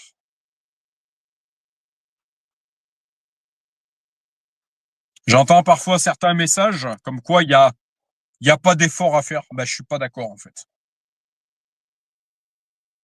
Il y a des efforts à faire. J'ai mené la bonne course, j'ai gardé la foi. Maintenant, la couronne de vie m'est réservée. Père, ma mission est finie. Je te rends l'âme. Oui, je te rends l'âme, mais elle va où? Voilà, je voulais particulièrement le remettre à la lumière. Je place ces lives entre tes mains, Seigneur, donc je vais m'équiper d'une tablette prochainement. L'achat est effectué. Je l'ai payé 330 €. Qu'est-ce que je vois? 33, 33, tout ça est guidé par toi. Encore une fois, un outil qui va venir peaufiner chacun de ces lives, les compléter.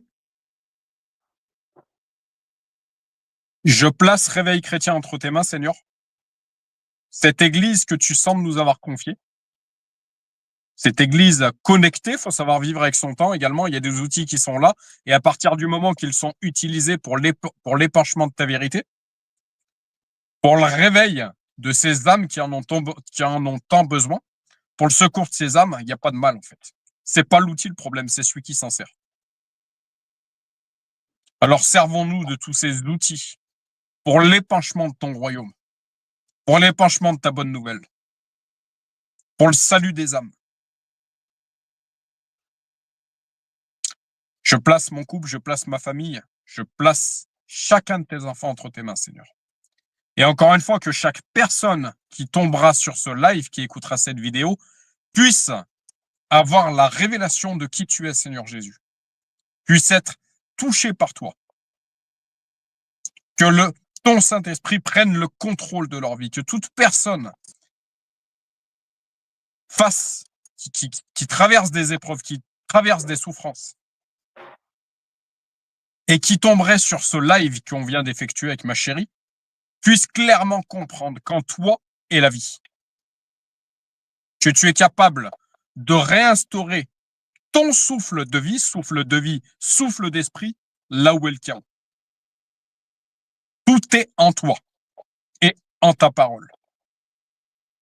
Vous connaîtrez la vérité vous affranchira. Venez à moi, vous tous qui êtes fatigués, chargés. Venez à moi, venez à ma parole, et je vous donnerai du repos. Vous avez le pouvoir, quand on marche avec le Seigneur, nous avons le pouvoir de marcher sur les scorpions, les serpents. Et rien, absolument plus rien, ne peut nous nuire. Parce que pour faire écho à ce que vient de dire ma chérie, je pense que l'objectif de l'adversaire, l'objectif du destructeur, l'objectif de certaines âmes malsaines est de nous empêcher d'avoir conscience de qui nous sommes véritablement. À partir du moment que nous prenons conscience que notre identité première est spirituelle, ils ne peuvent plus rien. Plus rien. Voilà pourquoi déjà, à toutes les époques, on a empêché les gens de lire Jean 8,32. Vous connaîtrez la vérité vous affranchira. Lorsque nous sommes affranchis, être affranchi veut dire sortir de.